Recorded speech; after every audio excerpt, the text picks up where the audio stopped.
Olá, boa tarde a todos.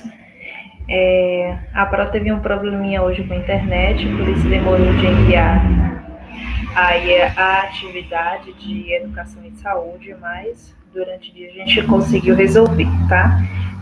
Teve alguns problemas também referente à colocação de algumas situações da atividade que possa ser que vocês tenham ficado um pouco confuso, mas durante aqui a explicação a Pro vai falar sobre isso.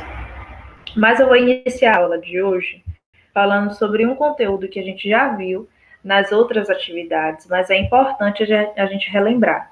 Vou iniciar a aula de hoje com a disciplina de ciências, que é uma disciplina que a Pro ama de paixão. Eu amo ciências porque ela vai explicar a razão e a existência de algumas coisas, né, ou de tudo. E aí a gente falou hoje sobre o micro-organismo, né? O que é o micro-organismo? Micro-organismo nada mais são do que bactérias, vírus, fungos, algas e protozoários que existem no nosso meio. Eles estão o tempo todo ao nosso redor e a gente não consegue observar a olho nu. Por isso existiu e foi construído um aparelho chamado microscópio, que a gente viu lá no livro, né, que é aquele aparelho que os cientistas utilizam para conseguir fazer investigação e detectar qual tipo de micro-organismo, né? Enfim. Então, esse micro-organismo, ele vai, em alguns momentos, vai trazer alguns benefícios para a gente, em outros momentos vai trazer alguns malefícios. Isso vai depender do grupo que ele pertence e da consequência que ele pode nos trazer. Então, aqui nessa imagenzinha vai falar um pouco sobre isso. A gente aqui em cima está falando, né, sobre os micro-organismos bons, que são aqueles que causam efeitos benéficos para a gente. Nessa imagem aqui a gente consegue ver alguns produtos que, através da ação de alguns micro-organismos, eles conseguem serem feitos. Então, a gente tem o pão, que tem a ação de micro-organismo, o fermento ele faz com que o pão enche, né? Então, é um micro-organismo. A gente tem o queijo, tem alguns queijos que passam por um processo de decomposição, e aí com isso chega em um ponto que ele fica saudável para a utilização. A gente tem iogurte, cerveja, vinho, dentre outros alimentos que o micro-organismo ele é usado de forma benéfica, ou seja, é uma coisa boa. Já existem alguns micro-organismos que são deteriorantes, ou seja, eles estragam os alimentos. Então, com certeza vocês já viram, né, no dia a dia de vocês, alguma fruta que deixou lá em um canto durante um determinado tempo e essa fruta apodreceu. Então, esse apodrecimento, ele faz com que, então, fique um cheiro ruim, tenha um sabor diferenciado, e ele estragou esse alimento. Isso também vai impedir com que a gente não consuma esse alimento, porque ele não está mais apropriado para consumo, ok? E, inclusive, esse tipo de situação, ele pode ou não causar doença, vai depender do estado de deteriorização que está esse alimento. Já os micro-organismos maus ou os patogênicos, eles estragam os alimentos e provocam doenças. Então, realmente tem alimentos que chegam a determinado ponto que a gente não pode consumir de jeito nenhum. Inclusive, recentemente a Pro teve uma infecção intestinal devido a um alimento que eu ingeri e que não me trouxe uma coisa boa. Então, isso fez com que o meu organismo ele reagisse e eu ficasse doente. Então, a gente tem que ter muito cuidado com os alimentos que a gente consome, a gente tem que verificar se eles estão limpos, se eles estão bem lavados, se eles estão dentro da validade. Tudo isso é importante para que a gente consiga entender que esse alimento ele está apropriado para consumo e que não houve nenhum micro-organismo, por exemplo, que teve contato com ele que vai fazer com que ele estrague ou fique não apropriado para a gente ingerir. Então, lá na atividade da gente, a gente viu que na atividade teve um menininho que deixou a maçã dele cair no chão. E aí, quando ele fez isso, aconteceu o quê? Fez com que o alimento dele não tivesse mais apropriado para o consumo. Então, quando o alimento ele não está mais apropriado para o consumo, a gente não pode consumir. Esse menininho aqui, ele deixou, então, a goiaba dele cair.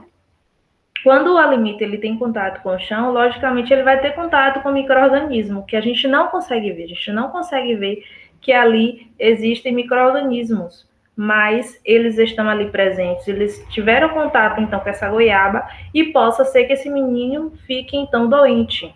Então, por isso que na segunda questão a gente tem que colocar que o alimento ele não vai estar mais apropriado para o consumo, porque possa ser que traga doenças para esse menino. Já na terceira questão, ela vai falar, né? Por que o diálogo entre as irmãs, Manuela e Heloísa? Por que a gente precisa lavar as mãos toda vez que a gente for comer? Por quê? Por que a gente precisa lavar as mãos? Principalmente porque a gente teve contato com outros objetos, então a gente não pode diretamente se alimentar. Porque no momento que a gente está se alimentando, em alguns momentos a gente tem contato, as nossas mãos têm contato com a nossa boca. As nossas mãos é um péssimo mecanismo de transporte dessas bactérias, seja para os olhos também, seja para a boca, né, que são os locais onde a gente acaba tendo contato e fazendo com que esses micro-organismos tenham acesso ao nosso corpo. Por isso que nessa campanha de coronavírus o pessoal fala o tempo todo, lavem as mãos. Quem não tem muito contato com álcool em gel, lava as mãos, chega na piazinha, ó, faz a lavagem das mãos todas as vezes que fizer qualquer situação, pegar no celular, pegou na maçaneta da porta, pegou na caneta, pegou no livro, lava a mão.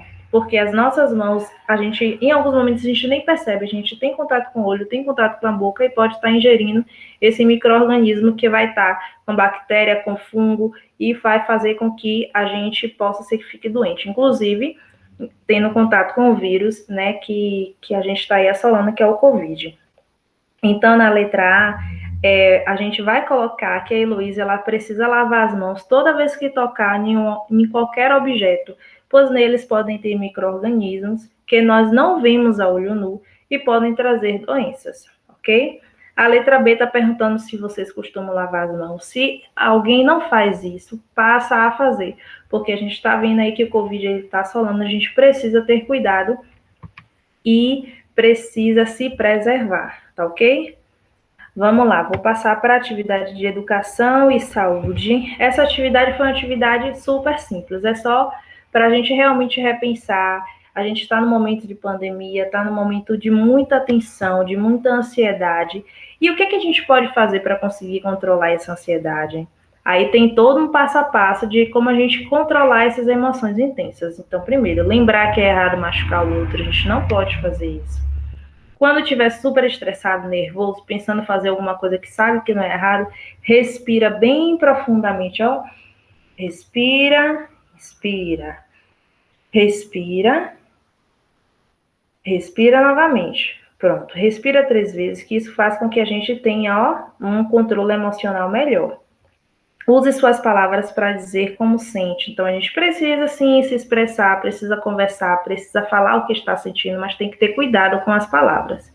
Peça ajuda para resolver um problema. Se vocês tiverem qualquer problema, não está conseguindo resolver, tem o pai, tem a mãe, tem o tio, tem o vizinho, qualquer pessoa, peçam ajuda. Pedir ajuda é sempre bom. A gente está aqui no mundo para viver em sociedade e as pessoas precisam também estarem dispostas para ajudar uns aos outros. Conte até 10 antes de qualquer atitude. Então, se vê que é uma atitude que você precisa pensar, meu Deus, será que eu estou certo o que eu estou fazendo? Então, pensa, conta até 10, porque nesse tempo aí, o nosso cérebro vai estar processando se realmente essa é a melhor atitude a se fazer. Tá ok? Então, todas essas atitudes aí são importantes para a gente ter o controle emocional. Na atividade de português, hoje, contou a historinha, né? E aí, nessa historinha, que é uma fábula, ela vai trazer alguns questionamentos que tem aí nessa atividade. Na segunda questão, aí a primeira questão é mais uma questão de discussão, né? Sobre a impressão que você teve referente à história. Na segunda questão vai falar o que é solicitado os elementos da fábula, né? Qual foi o tempo e que momento aconteceu esse fato histórico? Lá no texto a gente vai ver que tem escrito num belo dia de inverno. Então, o período do inverno é o fato histórico, é o momento que aconteceu essa história. Onde aconteceu essa história? provavelmente no campo, por conta da descrição que as formigas falam, né? Então parece que é em um campo. Quem participou dessa história? A formiga e a cigarra.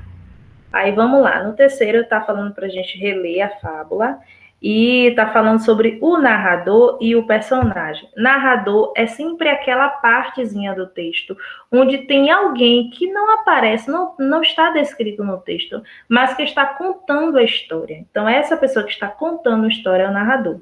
Já o personagem são as pessoas que participam da história, nesse caso, as formigas e a cigarra. E aí está falando, copia um trecho da fala do narrador. E aí, uma possibilidade, né, dessa descrição da fala do narrador é: de repente aparece uma cigarra. Então, essa é uma fala do narrador. Respondeu a cigarra, também é uma fala do narrador. Disseram as formigas e voltaram para o trabalho dando risada. É também uma parte que o narrador aparece. No 4, explique qual era o grande trabalho das formigas. Qual era o trabalho das formigas? Era então secar os grãos de trigo que tinham ficado molhados depois de uma chuva forte. Esse então era o trabalho das formigas. O que a cigarra pediu para a formiga? Pediu um pouco de comida, pois tinha muita fome. Pediu um pouco então daquela comida que as formigas tinham. O sexto, releia a frase e observe a parte destacada. As formigas pararam de trabalhar, coisa que era contra os princípios dela. Ou seja, as formigas são extremamente trabalhadoras. A gente vê o tempo todo as formigas por onde a gente passa, né, trabalhando o tempo todo. E realmente é verdade. De que outro jeito poderia ser escrita essa parte destacada? E aí a gente pode trocar, né? A gente pode trocar uma parte pela outra. Coisa que não costumava fazer, coisa que não aceitava fazer, o que julgavam errado, mesmo não considerando isso certo, ou seja, coisa que era contra os princípios dela. Como é que a gente pode substituir essa frase? A gente pode substituir desse mesmo jeito aí, coisa que não costumava fazer. Então é só a gente substituir algumas palavras e vai continuar com o mesmo sentido. É isso que a questão está pedindo, tá certo? O sétimo está pedindo para a gente reler o texto e ler o quadro e circula as palavras que indicam o sentimento das formigas. É bem importante a gente prestar atenção sobre isso, porque depois a gente vai ver qual o nomezinho que a gente dá para o sentimento, tá? Bom, se você passou o verão cantando, que tal passar o inverno dançando? Disseram as formigas e voltaram para o trabalho dando risada. Nessa parte aí, quais são os sentimentos que são expressos então pela formiga? Desprezo, zombaria, ironia e deboche. São os sentimentos então que dá para ver que elas expressaram nessa frase, ok? Aí tá pedindo o oitavo para a gente reler a moral da história, que é: os preguiçosos colhem o que merecem, tá? Então, por hoje é só, referente às atividades. Espero que tenham gostado da atividade, tenham um bom descanso, um beijo e até amanhã.